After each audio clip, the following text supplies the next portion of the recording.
Hello guys, I am Ricky and are most welcome to our YouTube channel Nirmala निर्वाण classes.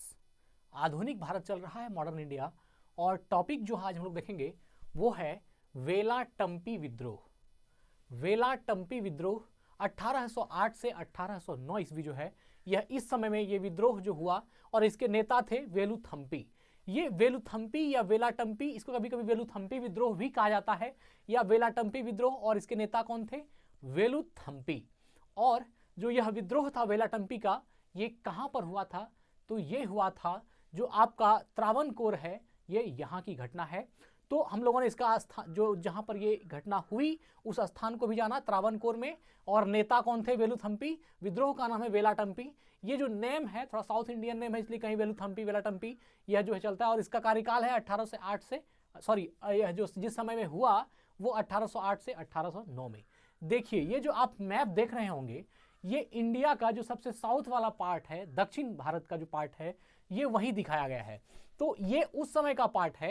ये 1781 का map है, जिसमें आप देख पा रहे होंगे यहाँ पर ये मैसूर है, ये जो है कर्नाटक है, और यहाँ आपका ये जो रेड वाला है ये त्रावणकोर है। इसको रेड हमने इसलिए किया ताकि ये बातें समझ में आ जाए कि यहाँ की ये घटना है। तो ये जो त्रावणकोर है या त्रावणकोर भी इसको बोलते हैं, तो ये लाल वाला भाग जो है ये त्रावणकोर है, और भारत के इसी पार्ट की जो ये घटना है। अगर आप जानेंगे तो ये त्रावणकोर जो अगर अभी वर्तमान आधुनिक भारत का मैप देखेंगे तो उसमें ये केरल का पार्ट है ना। कुछ थोड़ा सा केरल और जैसा लंबा यहाँ तक दिखता है, कुछ पार्ट केरल का, कुछ ही पार्ट छूटा है, लेकिन मैक्सिमम पार्ट जो है आपका त्रावणकोर में केरल का आ जाता है। ये अभी आप केरल के रूप में जान सकते हैं, केरल है।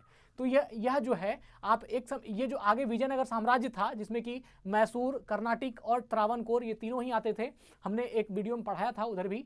तो वहाँ यह जो है कृष्णदेव राय के अंतर्गत था। लेकिन बाद में जो त्रावणकोर हुआ, तो यहाँ पर यह घटना हुई वेलाटंपी विद्रोह, और यहीं से हमारा जो है आज की जो वीडियो ये आगाज होगी। और यह विद्रोह कैसे कैसे हुआ, इसकी पूरी कहानी अंत तक बेहतरीन ढंग से देखेंगे, तो लास्ट तक जरूर बने रहिएगा। और चलिए आगाज करते हैं आज की वीडियो का। तो जो त्रावणकोर है, ये जो आपका त्रावणकोर या ट्रैवनकोर है, यहाँ का एक शासक हुआ। इस शासक का नाम था राजा धर्मराज कार्तिक तिरुमल, है ना। राजा धर्मराज कार्तिक तिरुमल। कहीं कहीं ये जो त्रावणकोर स्टेट है, जो त्रावणकोर राज्य है, इस त्रावणकोर राज्य को कहीं कहीं पर थिरुविथमकूर, है ना, थिरुविथमकूर साम्राज्य भी कहा जाता था। थिरुविथमकूर साम्राज्य, यह भी इसका एक नाम था। कहीं कहीं पर आपको यह भी ऑब्जेक्टिव में मिल सकता है। क्या बोला गया, इसको क्या नाम था?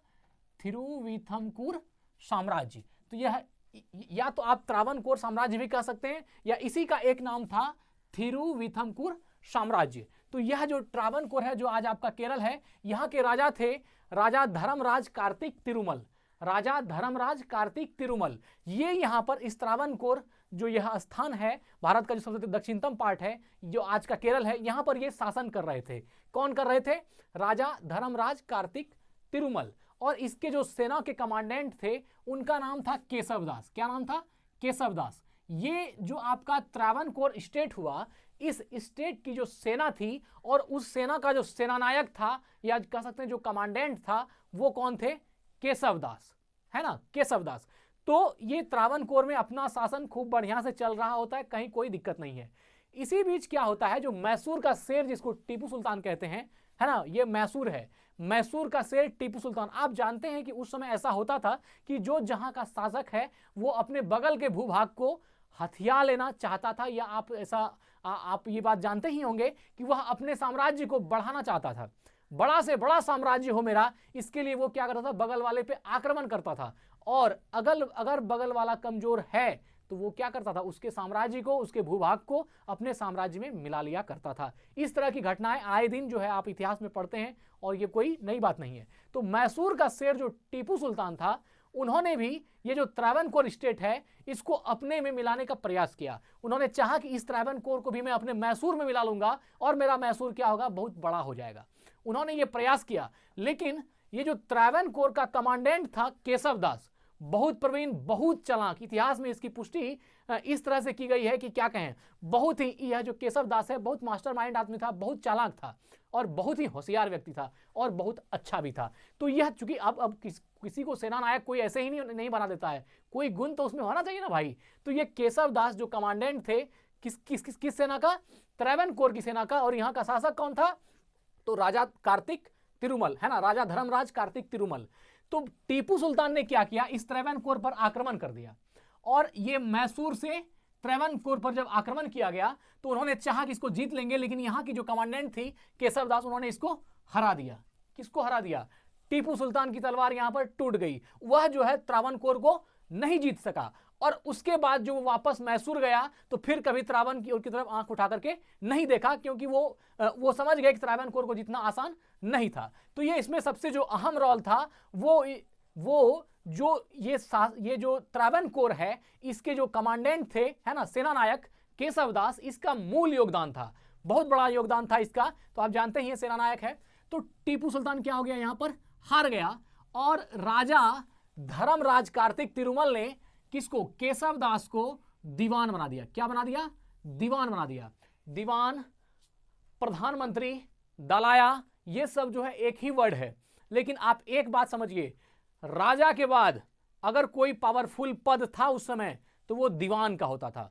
दीवान आप कह सकते हैं मंत्री है, या एक कह सकते हैं कि सर्वोच्च जो प्रधानमंत्री थे, सभी मंत्रियों में जो प्रधान है वो होता था। मतलब राजा के बाद अगर किसी का पोजीशन था तो वो दीवान का था।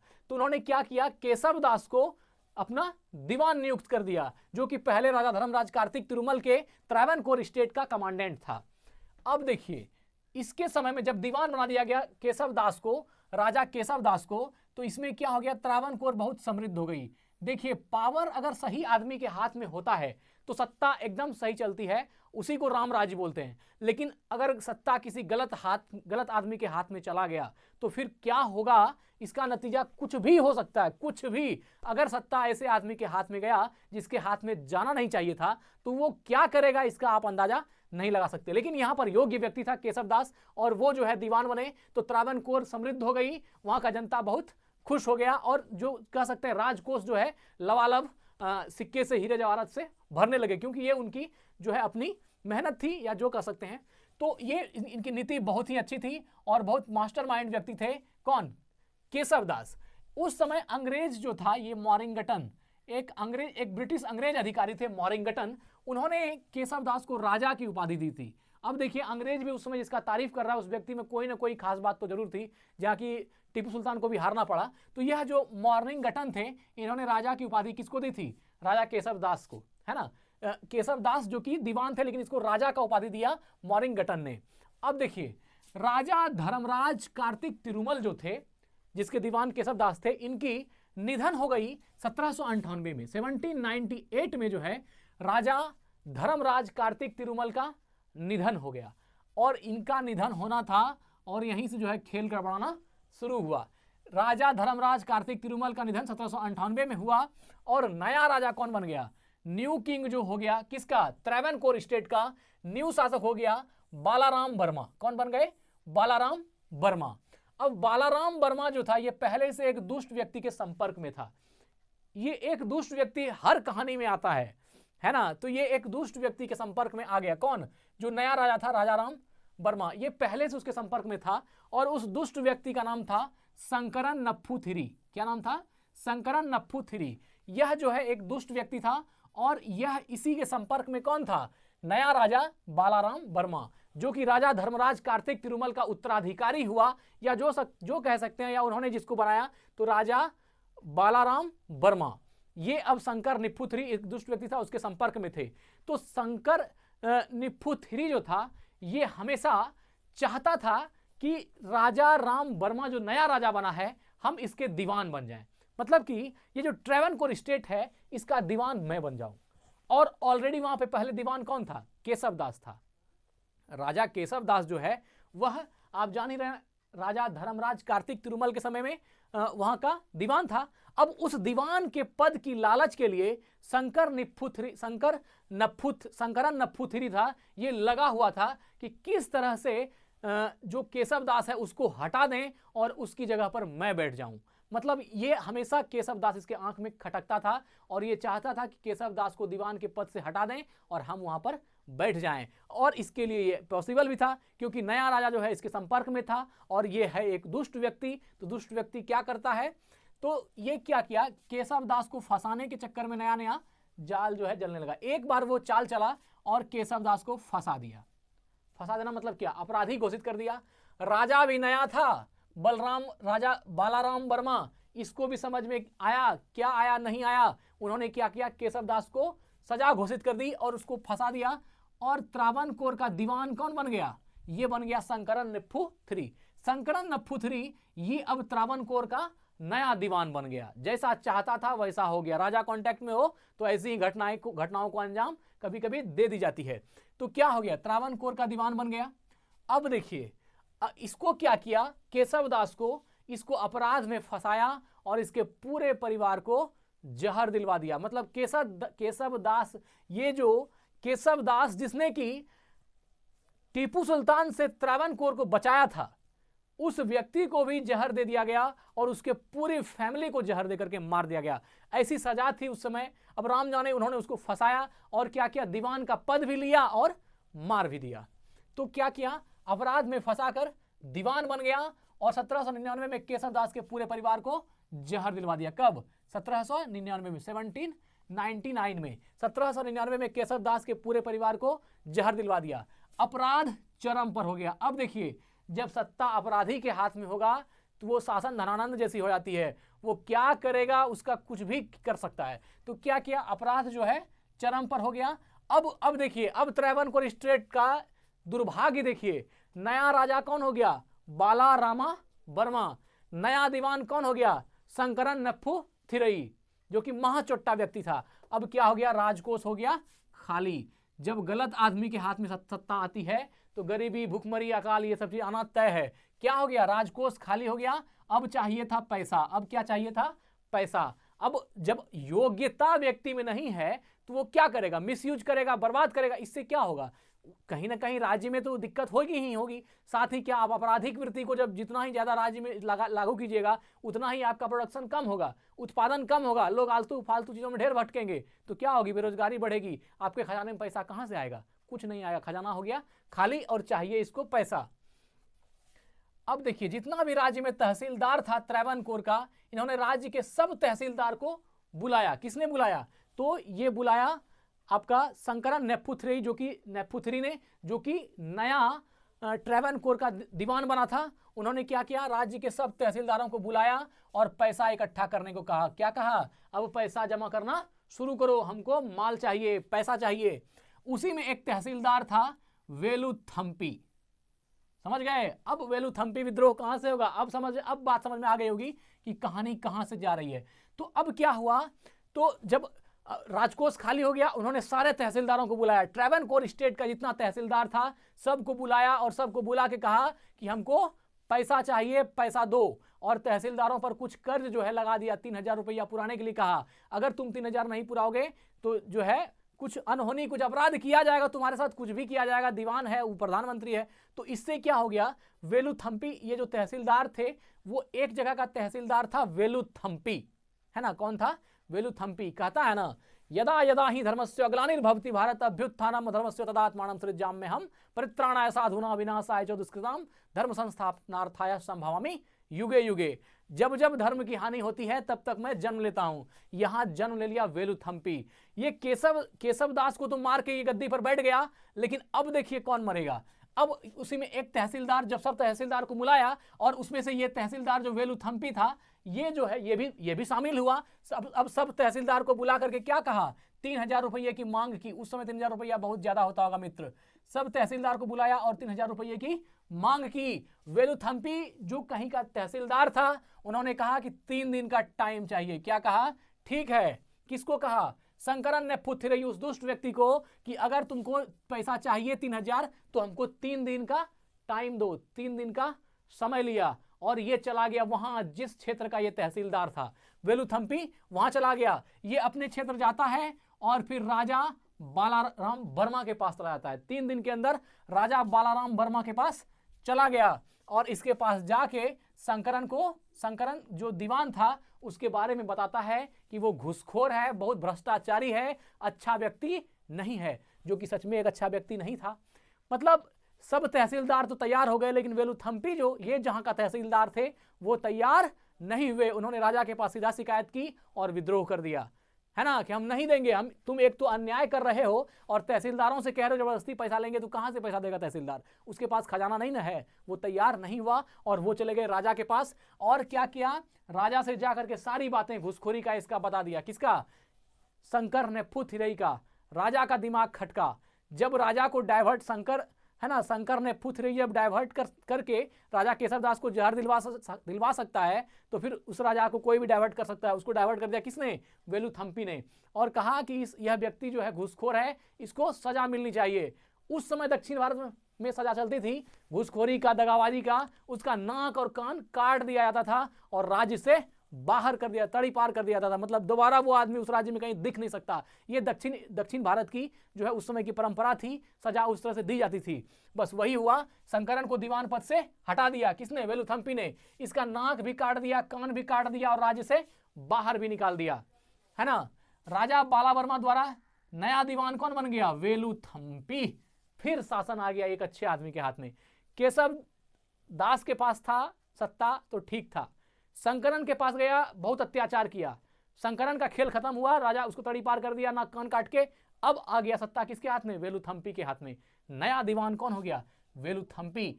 अब इसका भाग जाएगा इस ट्रेवनकोर स्टेट का। अब यहां का राजा हो गया, नया राजा हो गया बालारामावर्मा और दीवान हो गया वेलुथम्पी।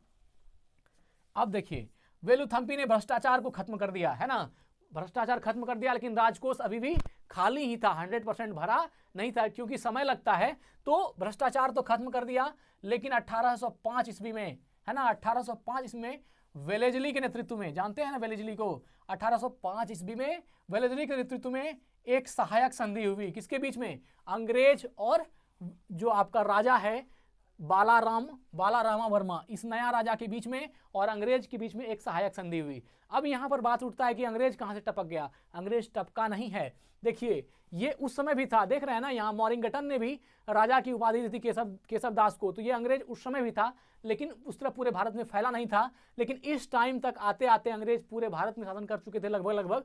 और क्या हो गया? वेलेजली के नेतृत्व में सहायक संधि जो है इसके राजा ने कर लिया। इस सहायक संधि में अंग्रेजों के साथ और ये जो बालारामावर्मा है नया राजा, इस दोनों के बीच एक संधि हुआ और कहा गया कि ट्रेवनकोर स्टेट को एक सैनिक टुकड़ी को रखना होगा। मतलब क्या? अंग्रेजों के एक सैनिक जत्था को, अंग्रेजों के एक सैनिक की जो एक दल है, उस दल को ट्रेवनकोर स्टेट के शासक को रखना होगा और उसकी सारी खर्च भत्ता वगैरह जो चीजें हैं सब जो है ट्रेवनकोर के स्टेट को देना होगा। यह जो है समझौता में, इस सहायक संधि में यह बात फिक्स हो गई। देखिए, एक बात समझिए, बकरी और शेर के बीच कभी भी समझौता नहीं होता है। अच्छा बताइए, एक बकरी समझाएगी बाघ को, देखो जो है किसी को तकलीफ देना गलत बात है, वो मानेगा? नहीं मानेगा। उसके मन में जो होगा वो करेगा। अंग्रेज के साथ भी यही था। वो इतना ताकतवर, आधुनिक हथियार था, उसके पास लोग थे, उसका शासन था। और यहां पर एक ट्रेवनकोर का स्टेट, छोटा सा एक स्टेट का राजा, ये बेचारा क्या कर भी सकता है? इस सहायक संधि में जबरदस्ती उसको क्या किया? एक सैनिक, एक पलटन का जो है सारा भार और सारा खर्च इसको थोप दिया गया। किसको? तो नया राजा जो बालारामावर्मा था ट्रेवनकोर का, उसको जो है थोप दिया गया, है ना, सहायक संधि में। एक सैनिक टुकड़ी ट्रेवनकोर ने को सौंप दिया गया, जिसका खर्चा कौन देगा? राजा देगा। ट्रेवनकोर स्टेट का शासक खर्चा देगा उसका। अब राजा ये खर्चा देने में असमर्थ था, क्योंकि इस राज्य में पहले ही जो है, वहां आप देख रहे हैं शंकर नफुथिरई पहले ही बर्बाद कर चुका है, खजाना खाली करके गया है चुट्टा। तो अब राजा क्या करेगा? उसमें राजा के पास तो पैसा है नहीं, है ना। तो राजा असमर्थ था। और साथ ही साथ वेलेस्ली ने क्या किया था, यहां पर एक ब्रिटिश रेजिमेंट भी रखा गया था। कि कहां पर? ट्रेवनकोर स्टेट में एक ब्रिटिश रेजिमेंट को भी रख दिया गया था। मतलब एक सैनिक जत्था और एक ब्रिटिश रेजिमेंट को भी ट्रेवनकोर में स्थापित करके अंग्रेज जो है क्लियर कर दिया था सहायक संधि में। अब देखिए, अब ये जो ब्रिटिश रेजिमेंट था, ये क्या करता था? ये वहां के आंतरिक मामले में हस्तक्षेप करता था। मतलब कि ये जो ट्रेवनकोर का अपना मामला है, अपना सब कुछ चल रहा है, उसके बीच में हस्तक्षेप कौन करता था? British regiment. तो ब्रिटिश ये चाल चला ही था बढ़िया से कि यहाँ पर एक सैनिक रखेंगे, खर्चा ही दे नहीं पाएगा, साथ ही अपना रेजिमेंट भी रखेंगे, वो इसके आंतरिक मामले में हस्तक्षेप भी करेगा, धीरे धीरे इसको खोखला करेंगे और इस पर शासन करेंगे। सीधी बात है। अब ट्रेवनकोर कितना भी कुछ बोले वो समझने वाला है नहीं। जैसे कि एक बकरी और एक शेर के बीच कोई समझौता नहीं होता, भगवा का जो मन होगा वही करेगा। तो मिला जुला के वही कहानी है। ब्रिटिश रेजिमेंट भी रखा गया जो आंतरिक मामले में हस्तक्षेप करता था। ये बात, ये जो ब्रिटिश रेजिमेंट इसके आंतरिक मामले में हस्तक्षेप करता था, ये चीज जो वहां के दीवान थे वेलुथम्पी, इसको जरा सा भी पसंद नहीं था। वेलुथम्पी नहीं चाहता था कि हमारे दीवान होते हुए मेरे स्टेट में कोई बाहरी ब्रिटिश आकर के हस्तक्षेप करे, यह चीज उसको पसंद नहीं था। वो इससे हमेशा जो है चिढ़ते थे और वो कभी नहीं चाहते थे कि कोई भी ब्रिटिश हमारे बीच में आकर के जो है वह दखल अंदाजी करे। तो इससे वो क्या था, पहले ही नाराज था। और व्यक्ति वो बढ़िया था, कौन? वेलुथम्पी। अब देखिए ये बात है, यहां पर दीवान, दलावा और प्रधानमंत्री, ये तीनों एक ही पद होता है, ये बात जान लीजिए। कहीं दीवान लिखेगा, कहीं दलावा लिखेगा, कहीं प्रधानमंत्री लिखेगा, तीनों का मतलब एक ही है। अब वेलुथम्पी को समझ में आ गया कि राजा को कहने वहने से कहीं कुछ होने वाला है नहीं, कोई कुछ करने वाला है नहीं, सब यहाँ पर नपुंसक है, कोई भी लड़ने के लिए तैयार होगा नहीं। वेलुथम्पी ने क्या किया, नायर सेना को बुलाया, है ना। नायर सेना वहां की एक सेना होती थी, नायर सेना को साथ लेकर विद्रोह करना शुरू किया। किसने? वेलुथम्पी ने नायर सेना को साथ लेकर विद्रोह करना शुरू किया। और कुंडारा में एक सभा बुलाई। कुंडारा जो है ट्रेवनकोर में एक जगह है जिसका नाम है कुंडारा। और इस कुंडारा में आके जो सभा की, किसने? वेलुथम्पी ने, जो कि वहां ट्रेवनकोर का दीवान था। और उस सभा में उन्होंने कहा, अपने लोगों से कहा कि हथियार उठाओ, अंग्रेजों के विरुद्ध जो है विद्रोह करने के लिए हथियार उठाने का आह्वान किया। और यही चीज जो है इतिहास में कुंडरा उद्घोषणा के नाम से जाना जाता है। क्या नाम से? कुंडरा उद्घोषणा। बहुत महत्वपूर्ण ये है, मोस्ट इंपॉर्टेंट है, आपसे पूछा जा सकता है। कुंडारा उद्घोषणा से आप क्या समझते हैं, या कुंडारा उद्घोषणा क्या है मॉडर्न इंडिया का? तो ये ध्यान रखिएगा कि कुंडारा उद्घोषणा ये जो है ट्रेवनकोर स्टेट का एक जगह है जहां पर कि वेलुथम्पी ने एक जो है सभा बुलाई थी। और उस सभा में कुंडारा उद्घोषणा में अंग्रेजों के विरुद्ध हथियार उठाने की मांग की थी और कहा था कि इसको अपने सरजमी से वापस करो। ये जो है, ये जो अंग्रेज आ चुके हैं, ये जो हमारे राज्य में जबरदस्ती ये कर रहा है, उसको यहां से खत्म कर देना है। अंग्रेजों को सीधा खत्म करने का बात किया, यहां से कुंडारा उद्घोषणा की। क्योंकि ये समझ रहा था, ये जो वेलुथम्पी है ये समझ रहा था कि किसी भी तरह से हम कुछ भी कर लेंगे, ये अंग्रेज यहां से जाने वाला है नहीं। इसकी पकड़ बहुत पैनी हो गई। और साथ ही साथ दूसरा सवाल ये होता है कि ये भी अपना आत्मसम्मान झुकाने के लिए तैयार था नहीं, अपने आप को आत्मसमर्पण करने के लिए था नहीं, तैयार था नहीं। मरना मंजूर था, लेकिन लड़कर मरना मंजूर था, ऐसे जो है उसके हाथ में आना मंजूर नहीं था। एक अच्छे आदमी के साथ यही समस्या होती है, वो लड़के मरेगा लेकिन ऐसे जो है अपने अन्याय के सामने झुकेगा नहीं। ये कुंडारा उद्घोषणा के नाम से जो है इतिहास में इसको जाना जाता है, जो वेलुथम्पी ने कुंडारा में किया। ठीक है। वेलुथम्पी 1808 में फ्रांस से, अमेरिका से और स्थानीय शासक से, तीनों से मदद मांगा। मतलब कि 1809 में जो है झगड़ा, मतलब विद्रोह हुआ, 1808 में फ्रांस से मदद मांगी, अमेरिका से मदद मांगा और स्थानीय शासक से मदद मांगा। किसने? वेलुथम्पी ने, जो ट्रेवनकोर का दीवान था, कि मेरी मदद करो, अब हम जो अंग्रेज के खिलाफ हमारी लड़ाई होगी, कुछ मेरा हेल्प करो। लेकिन कहीं से कोई भी मदद नहीं मिली, कोई मदद नहीं मिली। फिर भी जो है ये रुके नहीं और झुके नहीं। कौन? तो वेलुथम्पी, जिसको डर नहीं होता वो इसी से झुकते भी नहीं और डरते भी नहीं। देखिए अब यहां पर यही बात हो गया कि अब आपको युद्ध करना ही होगा, दूसरा कोई समाधान था नहीं। एक शेर है, हम अमन चाहते हैं मगर जुर्म के खिलाफ, हम अमन चाहते हैं मगर जुर्म के खिलाफ, गर जंग लाजमी है तो जंग सही, जंग ही सही, है ना। गर जंग लाजमी है तो जंग ही सही। हम अमन चाहते हैं जुर्म के खिलाफ, गर जंग लाजमी है तो जंग ही सही। अब इन्होंने जान ही गया कि अब कोई मदद करेगा नहीं। फिर क्या, ये रुका भी नहीं, झुका भी नहीं, आत्मसमर्पण भी नहीं किया। और अंग्रेजों के पास आधुनिक हथियार थे, उनका पूरे भारत पर शासन था, वो एक मजबूत इकाई के सामने थे। जबकि ये एक छोटी सी ट्रेवनकोर का जो है एक स्टेट का दीवान भर था और इसका कोई औकात उसके सामने था नहीं। लेकिन फिर भी झुका नहीं और अंत तक लड़ते रहा, है ना। वेलुथम्पी छोटा सा राज्य था, ट्रेवनकोर का दीवान मात्र था ये बेचारा। अंत में 1809 में कब लड़ा, और अंत में 1809 ईस्वी में ट्रेवनकोर का जो मन्नाडी टेम्पल है, ट्रेवनकोर का कौन सा टेम्पल है? मन्नाडी, याद रखिएगा। ट्रेवनकोर जो स्टेट है, यहाँ के मन्नाडी टेम्पल में आत्महत्या कर लिया। क्या कर लिया? सुसाइड कर लिया इन्होंने। किसने कर लिया?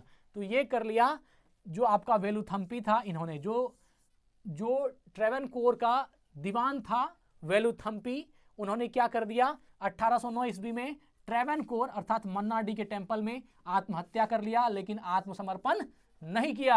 अंग्रेजों को आत्मसमर्पण नहीं किया और जो है आत्महत्या कर लिया, लेकिन वो अंग्रेजों के हाथों नहीं मरे, क्योंकि वो जान गए कि मरना ध्रुव सत्य है। और अगर वो छल प्रपंच वाले व्यक्ति होते तो वो अंग्रेजों के साथ ही सेटल हो जाते, अपनी पगड़ी गिराते और धीरे धीरे चापलूसी करना शुरू कर देते। लेकिन उनको वो चीज पसंद नहीं आई, उन्होंने आत्महत्या करना स्वीकार कर लिया, लेकिन अंग्रेजों की गुलामी स्वीकार नहीं की, आत्मसमर्पण स्वीकार नहीं किया। और बाद में जो है जब उन्होंने आत्महत्या कर लिया तो एक बहुत बड़ी सैलाब अंग्रेजों के खिलाफ जो है उमड़ गई। उसको अंग्रेजों को शांति बहाल करने में बहुत व्यापक सैन्य अभियान चलाना पड़ा। मतलब उसके बाद जो है वहां की जनता जब क्रुद्ध हो गई तो उसको शांत करने के लिए व्यापक सैन्य अभियान अंग्रेजों को चलाना पड़ा। और यहाँ पर जो है आपका वेलुथम्पी का मतलब समझ लीजिए निधन हो गया। अपने ट्रेवनकोर जो एक राष्ट्र जो उनका स्टेट था वह जो उन्होंने अपने दीवान की जिम्मेवारी जो है बखूबी निभाई, लड़ा और लास्ट में आत्महत्या कर लिया, लेकिन अंग्रेजों के सामने आत्मसमर्पण नहीं किया। तो ये पूरी घटना थी वेलाटम्पी विद्रोह की, जिसके नेता वेलुथम्पी थे। कहीं कहीं वेलुथम्पी विद्रोह भी होगा, वेलाटम्पी विद्रोह भी होगा, 1808 से 1809, कोई दिक्कत नहीं है। अब देखिए यहां से याद रखने वाला जो बात है, सबसे पहला राजा कौन था? धर्मराज कार्तिक तिरुमल। धर्मराज कार्तिक तिरुमल पहला राजा था। और इसके बाद दीवान कौन हो गया? केशवदास। दीवान कौन हो गया? केशवदास। फिर क्या किया? जब ये निधन हो गया किसका? राजा धर्मराज कार्तिक तिरुमल का निधन हो गया, तो नया राजा कौन हो गया? बालारामा वर्मा। नया राजा कौन हो गया? बालारामा वर्मा। फिर शंकर निपुत्री जो एक दुष्ट व्यक्ति था, इन्होंने केशवदास को फंसा के जो है जहर दिलवा दिया। फिर ये क्या हो गया? यहाँ का दीवान बन गया और नया राजा हो गया राजा रामा वर्मा। फिर बाद में दीवान कौन बना? वेलुथम्पी। इन्होंने जो है शंकर निपुत्री का कान कटवा के तड़ी पार करवा दिया राज्य से। तो फिर दीवान कौन बन गए? वेलुथम्पी, जो कि आपका इस विद्रोह का जो है नायक हो गया। कौन हो गया? वेलुथम्पी। नायक तो हम इतिहास में बोलते हैं, लेकिन अगर हृदय से कहें तो सच में इन लोगों के लिए प्रतिष्ठा जो है दिल से होती है कि नहीं, जिस व्यक्ति में दम है इतिहास भी चीख चीख कर उसकी बड़ाई करती है, उसकी तारीफ करती है, क्योंकि वह व्यक्ति वैसा चीज डिजर्व करता है, उसकी वो क्षमता है। क्योंकि जिन्होंने अंतिम सांस तक है ना आदर्शों का साथ दिया, वही तो इतिहास में, वही तो नायक कहलाने का लायक है। इसलिए जो है वेलुथम्पी का विद्रोह कौन हो गया? आपका वेलुथम्पी। तो ठीक है मित्र, आज यही वीडियो को एंड करते हैं। स्वस्थ रहें, अपना ख्याल रखें। जय हिंद, जय भारत।